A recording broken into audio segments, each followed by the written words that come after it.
Hello everyone and welcome to today's panel presentation titled Cell Biology Applications Using Luminex Flow Cytometry Technologies. This webinar is part of the Cell Bio 2021. I'm Susie Valdez of LabRoots and I will be your moderator for today's event. Today's educational web seminar is presented by LabRoots and sponsored by Luminex. For more information about Luminex, please go to their website at www.luminexcorp.com. So let's get started. Before we begin, I want to remind everyone that this event is interactive, and we want to encourage you to participate first by communicating with our other attendees using our new live chat feature during the presentation. You can find this live chat located at the top right of your screen. You can also participate by submitting as many questions as you'd like during the presentation. To do so, simply type them into the Ask a Question box and click Send. We'll answer as many questions as we have time for at the end of the presentation. If you have any trouble seeing or hearing this presentation, click on that Help Desk button located at the bottom of your screen within the navigation bar or from the lobby. As a reminder, this presentation is educational and offers free continuing education credits. Click on the Continuing Education Credits link located in the Abstract window below the presentation window and follow the process to obtain those credits. I now present today's speakers. First, Katie Gillis, a product manager and microcapillary flow cytometry at Luminex Corporation. Joining Katie will be Dr. Stephanie Brunelle, a product manager at CellStream Luminex Corporation. And third, Brian Hall, a product manager at the Image Flow Cytometry in the Luminex Corporation. For a complete biography of our speakers, please visit the Biography tab at the top left of your screen. Welcome to all three of you. You may now begin your presentations. Hello, and thank you for joining us today. I'm Katie Gillis, Product Manager for the Luminex Guava Microcapillary Flow Cytometry portfolio. I will be joined today by Stephanie Brunelle, the Product Manager for the CellStream Flow Cytometers, as well as Brian Hall, the Product Manager for our imaging flow cytometry platforms. We're excited to review some applications for cell biology using the Luminex Flow Cytometry technology. Luminex offers a variety of flow cytometers for cell biology needs, ranging from our simplified, easy-to-use MuCell analyzer to the Amnis Imaging imaging flow cytometers that combined imaging with traditional flow cytometry. Today, we will be walking you through applications for each of our cytometers focused in cell biology. First up, we'll be talking about the Guava Muse and Guava EasyCyte systems that have many applications for cell biology, ranging from simple count and viability measurements to more complex population identification, as well as mechanism of action studies. The Guava Muse and EasyCyte instruments use a patented microcapillary design to provide simple and reliable results. The microcapillary eliminates the need for sheath fluid on our systems. We pull the sample through the microcapillary into the positive displacement pump that allows us to know exactly how much volume has been acquired, which further allows us to determine the absolute counts for each sample without the use of reference beads. Additionally, the microcapillary technology allows for small sample sizes, which preserves your precious cellular samples and produces low biohazardous waste. One assay we've developed and optimized for cellular biology needs is our Guava ViaCount assay that measures cellular counts and viability measurements for your cellular samples. Our simplified, easy-to-use workflow allows you to simply take our ViaCount reagent, add your cellular sample, incubate for 5 minutes at room temperature, and acquire on the EasyCyte or Muse systems. The proprietary ViaCount reagent contains 2 DNA intercalating dyes, one that is membrane permeant that will stain any cell that has a nucleus, allowing for discrimination between nucleated cells and debris, as well as one that is membrane impermeant that will distinguish between dead and dying cells. Additionally, we've developed a software platform for simple analysis and acquisition of your samples, with the predetermined plots allowing for easy to identify populations, as well as statistics that have been optimized to highlight the key features of this assay. As the graph shows on the lower left corner of this slide, we've compared the cellular concentration versus a predicate method. You can see that there is linear correspondence with an R-squared value and slope close to 1. Additionally, when we compared the viability measurements using the ViaCount assay to a predicate method, as shown by the bar graph, similar results were obtained. Lastly, one key feature is the fact that our assay distinguishes dead and dying cells, unlike traditional trypan blue methods, which highlight just live and dead cells. So shown here is an example with healthy cells, as well as overgrown cells. As you can see, the overgrown dot plot shows a dead and dying population in the middle here. That sample was then compared to an annexin 5 assay to compare population percentages. As you can see, the population percentages for the annexin 5 assay matched those shown with the ViaCount assay.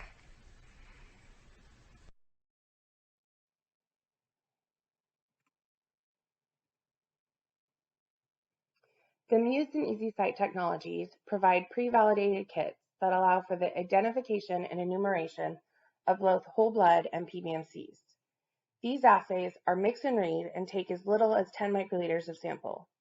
The sample is mixed with one of our pre-formulated kits and acquired on our Muse or EasyCite instruments. Each instrument has a predefined acquisition and analysis template that allows the user for simplified acquisition and analysis. The Guava counting assays, highlighted here, utilize our proprietary mix of dyes to exclude cellular debris and identify the count of nucleated as well as debris. We also identify viable, dead, and dying cells. Unlike assays that utilize trypan blue, the Guava counting assay uses a DNA intercalating dye that indicates any membrane disruption and can be an early indication of cellular distress. The Guava immunology assays are developed to provide the user with CD4, CD8, or B cell concentrations and the percentages in the overall lymphocyte population. These are also mix and read assays that can be combined to determine all of the various populations.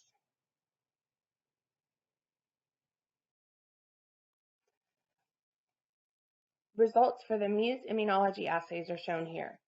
The Muse immunology assays provide absolute counts, total lymphocyte counts, and population percentages based on the total lymphocyte population for either CD4, CD8, or B cells. Two of the assays are highlighted here. The dot plots in the upper left highlight the results for either the CD4 assay or the CD8 assay. The lymphocyte population is shown on the y-axis for both plots, and either the CD4 or the CD8 population is shown in the x-axis.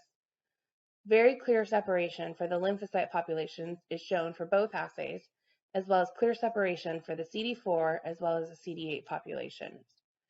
A comparison of the CD4 counts for a predicate method versus the Muse cell analyzer is shown in the graph on the right. You can see that based on the linear response that is shown, based on both the slope as well as the R-squared value, that comparable results are seen on the Muse cell analyzer. Lastly, we evaluated the CV results for the count, the percent lymphocyte, as well as the count for the total population. These results were compared for 3 operators across 3 instruments running 4 samples in triplicate. You can see that the CVs for all of these populations were well below 5%.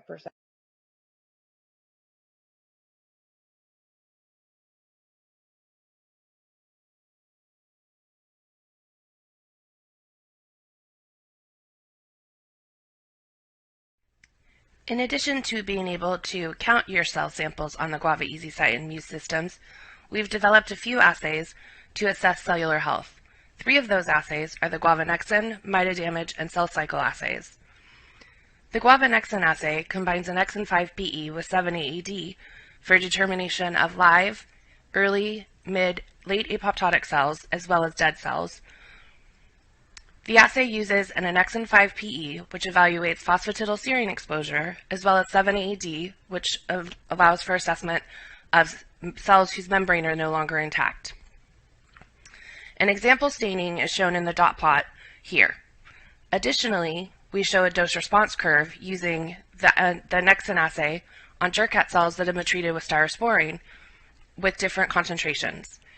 The graph clearly shows that the annexin 5 response increases with the higher inducer concentration, as well as higher percentage of cells showing cellular death. One assay that takes things a step further is our MitoDamage assay, which we'll go into a little bit more detail in the next slide, that evaluates, in addition to annexin 5 and 7-AAD populations, the mitochondrial membrane potential.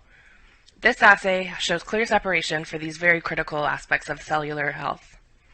The last assay I want to highlight right here is our Guava cell cycle assay, which looks at DNA content for your cells. The histogram plot shows an example staining for our cell cycle assay, which uses PI to assess the DNA content. Additionally, the bar graph shows an example on Jurkat cells and PC3 cells that were left untreated or treated for cellular arrest. One final area I would like to show today is related to mechanism of action studies during drug discovery, development, and deployment. Here we show an example of the MitoDamage assay that combines 3 cellular health markers to assess changes in mitochondrial membrane potential, apoptosis, or cellular death. This example deploys all 3 cell health markers simultaneously. Mitosense red detects changes in mitochondrial membrane potential and is shown as a downward shift in fluorescence, indicating a loss of the membrane potential. Apoptosis is detected using annexin 5, which indicates phosphatidylserine exposure. Lastly, cellular death is detected using 7-AAD staining, where there's a loss of membrane integrity. The dot plots shown here show example stainings for the assay on Jurkats. Clear separation for each population is seen. The 2 bar graphs show dose responses for either etoposide, a known topoisomerase inhibitor, or styrosporine, a known protein kinase inhibitor, and the corresponding population percentages, with depolarized populations shown in red, apoptotic populations shown in yellow, and cellular death populations shown in blue. The bar graph is shown for both compound depolarization and apoptosis. See similar percentages, but little cellular death was seen. Additionally, at this time point, styrosporine shows a much larger shift in depolarization and apoptosis when compared to etoposide. Therefore, in addition to counting and immune cell subpopulation identification, the Guava platforms can be used to evaluate and assess drug mechanism of actions and effects. Thank you. Now I'll turn it over to Stephanie.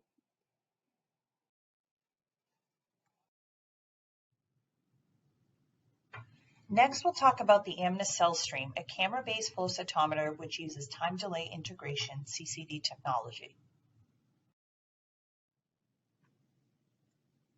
The CellStream system is a benchtop camera-based flow cytometer built on the Amnis technology similar to the ImageStream. An image gallery is used to visualize objects in flow. The CellStream is a high-throughput, compact system with a small footprint, and it allows for modular and flexible upgrades. The high sensitivity of the flow cytometer allows for traditional flow assays as well as small particle experimentation.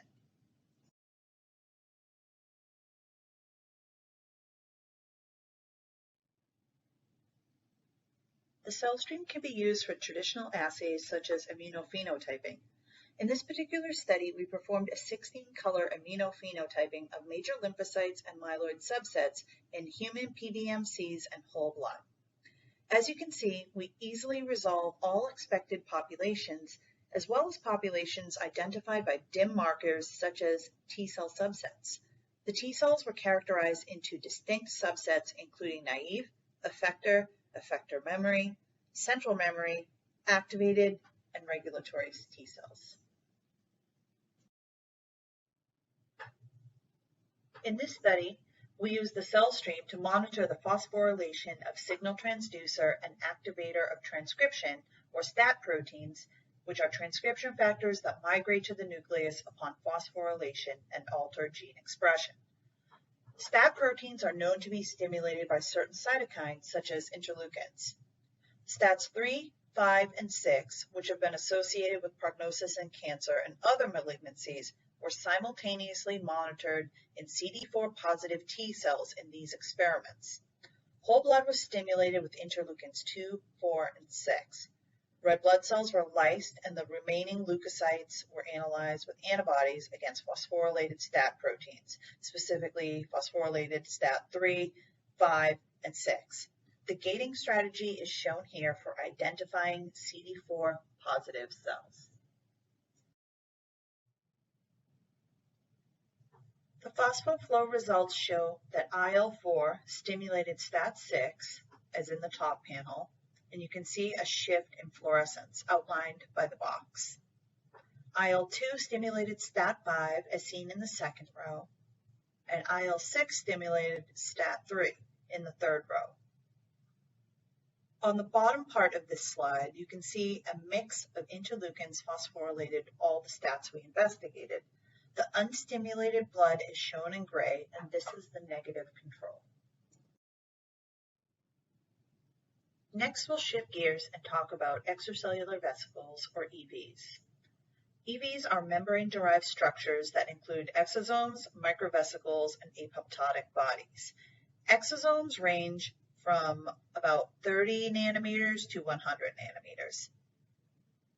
Exosomes have been shown to transfer molecules between cells and have the potential to transfer signals between cells. Exosomes are released under normal physiological conditions. However, exosomes are also believed to serve as mediators in the pathogenesis of neurological, vascular, hematological, and autoimmune diseases, as well as cancer. Quantifying and characterizing EVs is challenging due to their small size.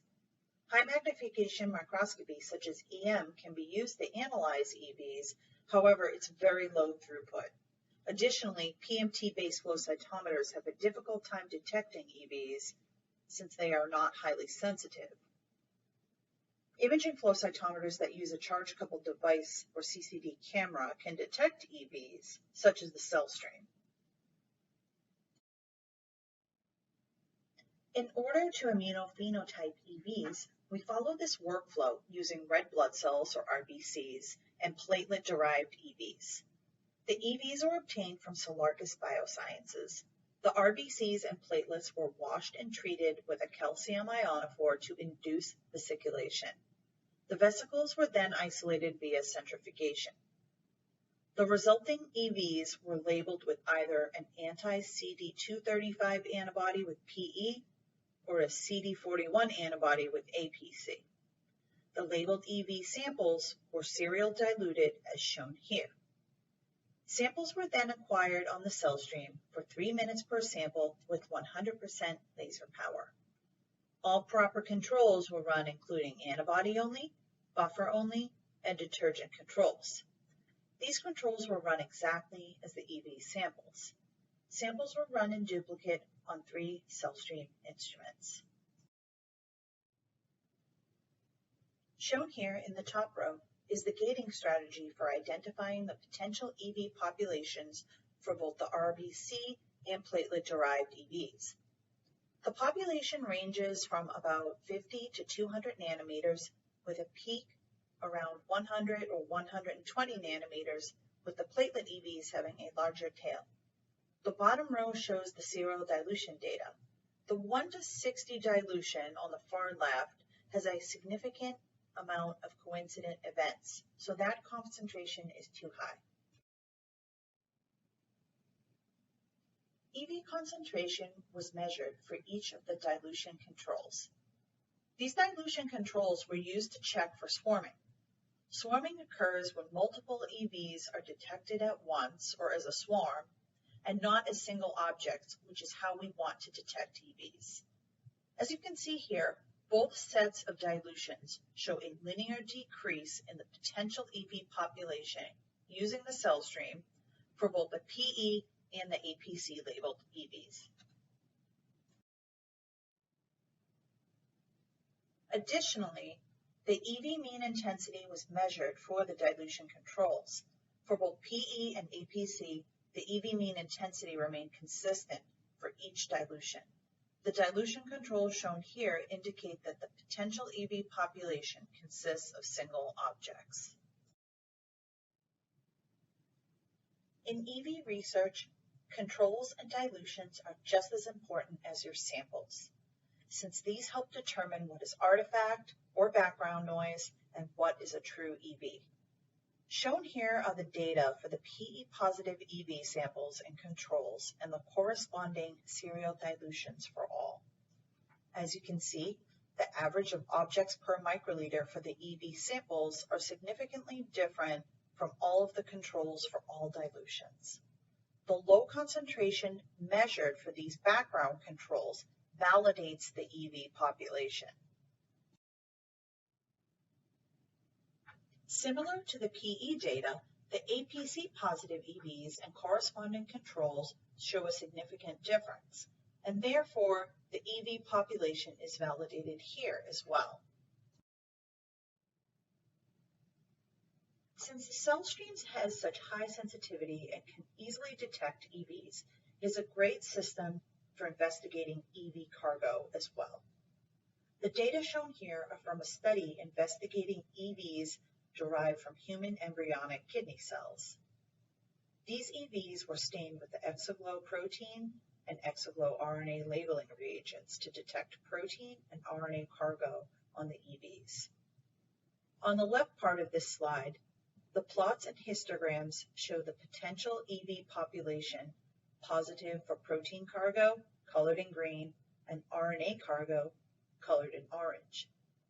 On the top right, dilution series data show that for both protein and RNA positive EVs, there is a linear decrease in signal with extremely low background, validating the labeled EV population. On the bottom right, we see stable mean fluorescence of the positive events for EVs with cargo in the serial dilutions. Protein cargo is shown in green and RNA cargo is shown in orange.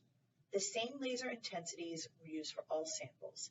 This indicates the measurement of individual EVs and not swarms of EVs.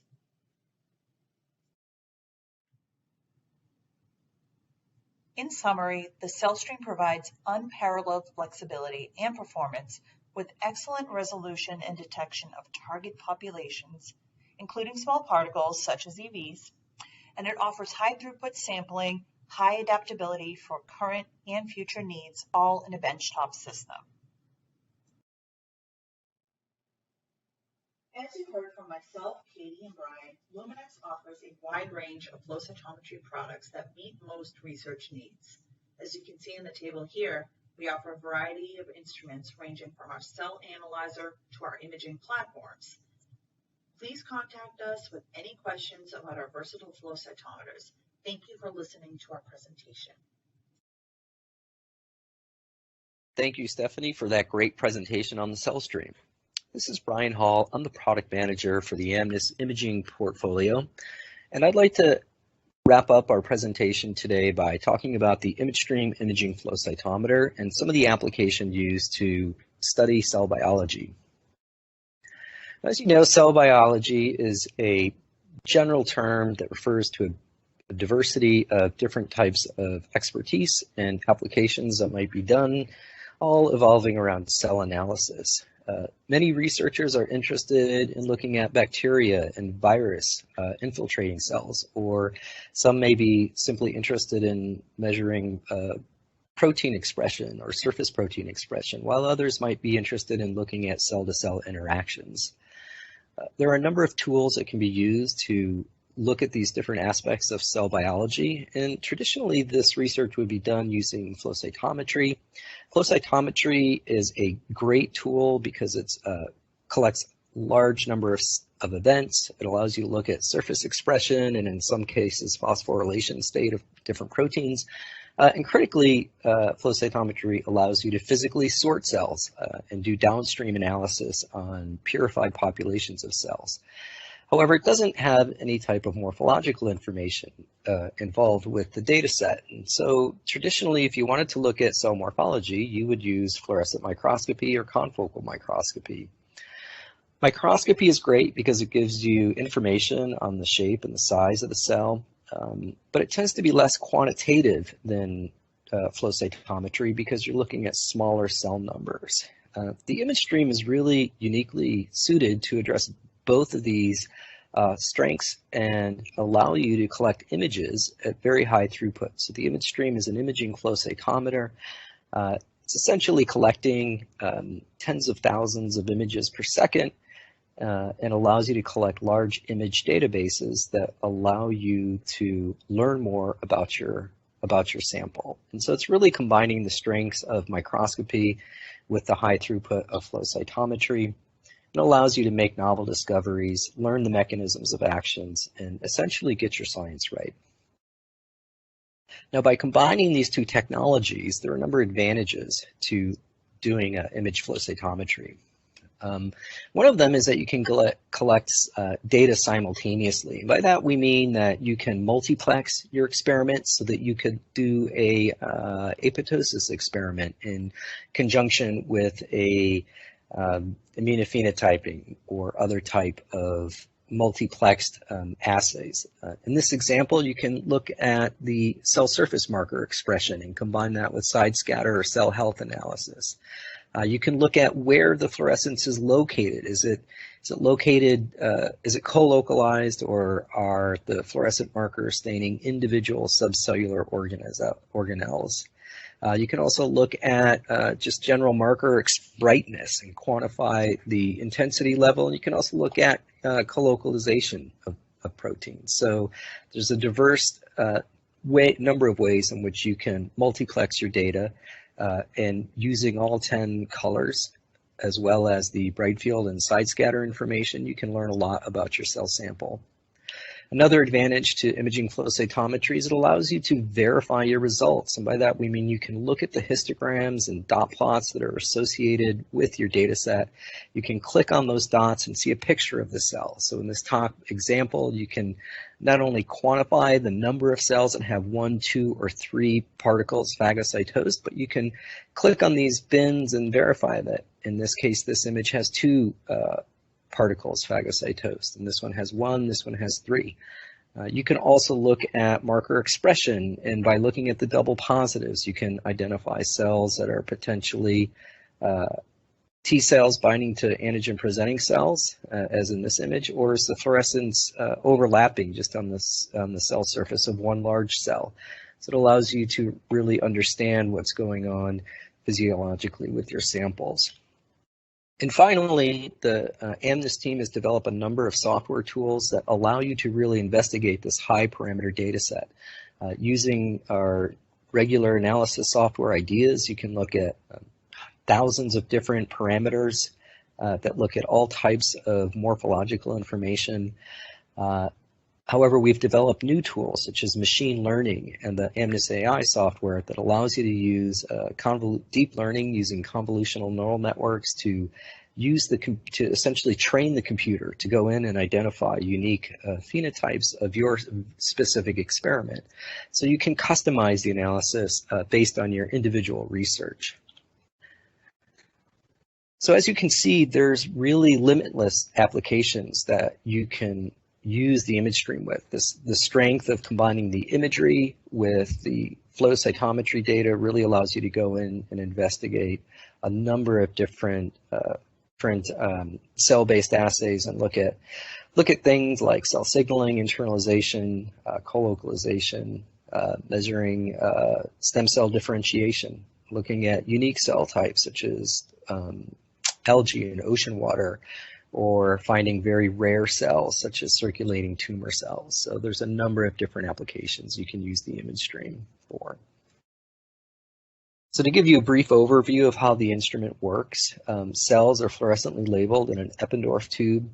They are hydrodynamically focused here in a quartz cuvette. We use multiple laser lines to excite that fluorescence. We also use a bright field illuminator to illuminate bright field imagery from behind, so we're essentially collecting multimode imagery simultaneously at rates of 10,000 objects per second. Images can be captured at 20, 40, or 60x imaging objective, and that image is projected through a series of Petzval lens sets to what we call the spectral decomposition element. And this filter stack essentially displays the images in spatially discrete regions on a CCD detector. Our CCD camera is operated in time delay integration mode, which effectively allows us to increase the photonic sensitivity and maintain a 0.33 micron per pixel image resolution. So it's very high image quality with very high photonic sensitivity. And again, this is collecting 10 fluorescent channels, 2 bright field channels, and a side scatter image. So it's 12 parameter data that's simultaneously collected on each of your events. This is an example of the type of imagery that it produces. This is a 40x image of THP1 cells labeled with NF-kappa B in green and DRAC5 labeling the nucleus. We capture these images using the camera, but critically these images are pixelated. So in other words, we effectively have not only the total intensity of the cell, but we have thousands of subcellular measurements, so we can look at and effectively map different regions of the cells. So we have an intensity value with an XY coordinate of each of the pixels in the image, and we can then use computer algorithms to go in and interrogate those images to look at unique morphology such as spot formation. These images also maintain spatial registry so that we can overlay these images on top of each other and look at colocalization, look at where the fluorescence is located. Is it in the nucleus or the cytoplasm? And also quantify different morphological aspects of the images. So there's a direct link between the images and the data as they're represented with the dot plots and the histograms. We look through an image gallery here. These images are randomly collected, but we have a region of small singlet cells that we would typically map to a dot plot. Here the singlet cells are in the upper left-hand corner. We also have large singlets, we all mapping here, and we have conjugate cells that map to this lower aspect ratio region. When we look at all 20, 30,000 events in the data file, we can click on a given dot in this image and see its corresponding picture. And vice versa, we can click on the picture and see where it's located in the dot plot. Taking this to the next level, though, we can also look at different surface marker phenotypes. So here are the CD19 cells and the CD3 cells. The T cells are identified there. But looking at the double positive population, we can look at cells that are involved in immune synapse formation. And again, looking at 30,000, 40,000 events, we can characterize and count how many of these cells in this sample have formed immune synapses. Now, the first example that I'd like to talk about is measuring chemotaxis in monocytes after treatment with a chemoattractant MCP1. MCP1 is known to cause monocytes to migrate to the site of inflammation. It's also used in drug development where a patient might have an autoimmune disease, so you can inhibit this pathway and prevent monocytes from causing a disease through self-recognition. In this experiment, we're going to treat these monocytes with MCP1 to induce a change in their overall morphology. And then we're going to surface label the monocytes with CD14, collect 5,000 events in the image stream, and we're going to try and quantify shape change using an algorithm that we call circularity. Circularity is a good example of how you can use quantitative morphology to really characterize the overall shape of your cells. So in the untreated sample, you can see that most of the monocytes are spherical, have a round presentation. If you look after treatment with MCP1, many of the cells have this elongated shape, or some of them are trilobed. So what we want to do is create a feature that can characterize that dramatic change in the overall shape. And again, the feature that we're going to use is called circularity. Circularity, I think, is easy to understand. It's effectively the average radius divided by radial variance. So you could imagine if you have these spokes of a wheel and you have a perfectly round cell, and you line them up from end to tip, when there's very little variation in the total number of radii formed in that circle, you must have a circular shape. because all the radii are the same. However, if the cell has an oblong shape, or in this case has 3 lobes, there's going to be a lot of radial variance there. That's essentially how the circularity feature works, is it characterizes how round the cell is versus how oddly shaped it is, and that's also an indication of MCP1, which effectively causes a loss in circularity. Looking at my sample set, you can see that in the untreated sample, most of the cells have this round phenotype. About 9% of the cells have an oblong phenotype. But if I look after treatment with MCP1, you can see that about 60% of the cells are showing a oblong phenotype, meaning that they've responded to MCP1 and are effectively launching an immune response to the site of inflammation. Now, the next experiment I'd like to talk about is looking at T-cell antigen-presenting cell conjugate formation and then measuring NF-kappa B translocation to the nucleus as an indication of T-cell activation. NF-kappa B is a transcription factor, so that when it's translocated to the nucleus, you know that these T cells are transcribing genes. And we want to look at this specifically in the T cell to really verify that it's activated when it's bound to the antigen-presenting cell. The problem is that antigen-presenting cells also have NF-kappa B. So what we need to do is isolate the T cell and just look at the NF-kappa B within that specific cell. Now in this experiment, we're using a transgenic mouse that has a TCR that is specific to ovipeptide, such that when we treat the thymus cells from these mice with ovipeptide, we effectively activate the T cells to bind antigen-presenting cells and launch an immune response. So we're using antigen-presenting cells from a different mouse, mixing them together to get T-cell APC cell conjugates, and then we're going to measure the activation as a result of NF-kappa B translocation. So to stain these cells were fixed and permeabilized and stained with NF-kappa B as well as 7-AAD to identify the nucleus. And they had previously been stained with a CD8 to identify the T cells and CD45 to identify the antigen-presenting cells. We're going to collect around 30,000 events because this can be a rare event, looking for just those few cells that have formed conjugates. And we're going to try and measure NF-kappa B translocation. Now, the first step in this process is to identify the conjugates. So you can see in the upper left-hand corner of this plot, there are the single cells, and I can verify that region by looking at the images that are in this region up here in the upper left. R3 identifies the cell conjugates, and what we want to make sure is that we're not getting coincident conjugates. So using a CD45 versus CD8 dot plot, we can identify T cell binding to antigen presenting cells that it's about 80 to 90%. And you can see, in fact, there is one T cell, one APC cell here. So we've identified conjugate formation using a combination of aspect ratio and intensity.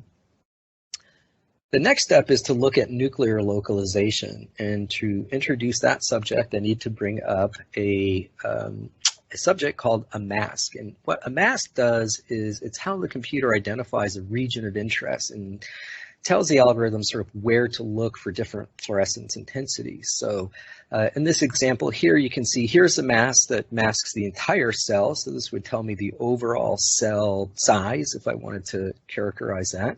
I can erode that mask to look at the cytoplasmic area of that cell. But if I subtract the cytoplasmic region from the total cell mask, I can identify a thin mask that identifies the membrane of that cell. So for example, if I just wanted to look at membrane fluorescence, I could use this mask to quantify total intensity there. There are masks that identify the regions in between cells. There are masks that look at dark spots or light spots. And there are masks that look at different components within the image. And so there's a diverse array of masks that you can use. There's approximately 19. And all of these masks, you can use Boolean logic to combine the masks or subtract them. So there's a lot of different ways you can look at subcellular regions. So for this particular experiment, what we want to do is use a mask to identify the antigen presenting cell and the 7-AAD fluorescence. We can then take the APC mask and subtract it from the nuclear mask and identify the nucleus of just the T cell. So this is the 7-AAD and not CD45 mask. I can then use that mask and calculate what we call similarity. And what similarity does is just looks at how much of that fluorescence is inside the nucleus versus inside the cytoplasm. So if I look at a very low dose of ovapeptide, you can see that most of the T cells are not fully activated and that the NF-kappa B resides in the cytoplasm as indicated by the imagery. If I look at a high dose of ovapeptide and look at those images, we get an increase to about 32% response at 50 nanomolar ova. And if I look at the imagery, you can see that the NF-kappa B is in the nucleus of the T cell, but not of the antigen presenting cell. It also has NF-kappa B, but it's located in the cytoplasm. So here, using this masking and different features, we're able to isolate the T cells in this single event and look at the spatial distribution of transcription factor NF-kappa B. It's a really good use of imaging flow cytometry.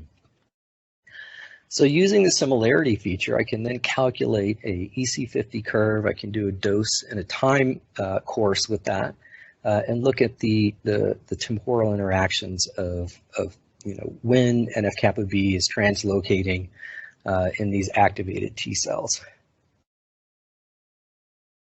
So that just is a high-level overview of some of the applications using imaging flow cytometry. There's diverse array of applications that you can use: cell signaling, internalization, cell-cell interactions, spot counting, looking at unique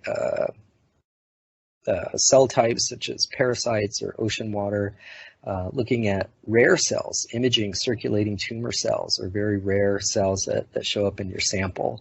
So there's a lot of different types of applications that you can use the image stream for that helps you make novel discoveries, learn the mechanism of action, and essentially get the science right. And with that, I'd like to thank you for your time. Please, if you have any questions, type them in and we will respond to you through email. Thank you very much for your time during this presentation, and I look forward to hearing from you all again in the future. Thank you.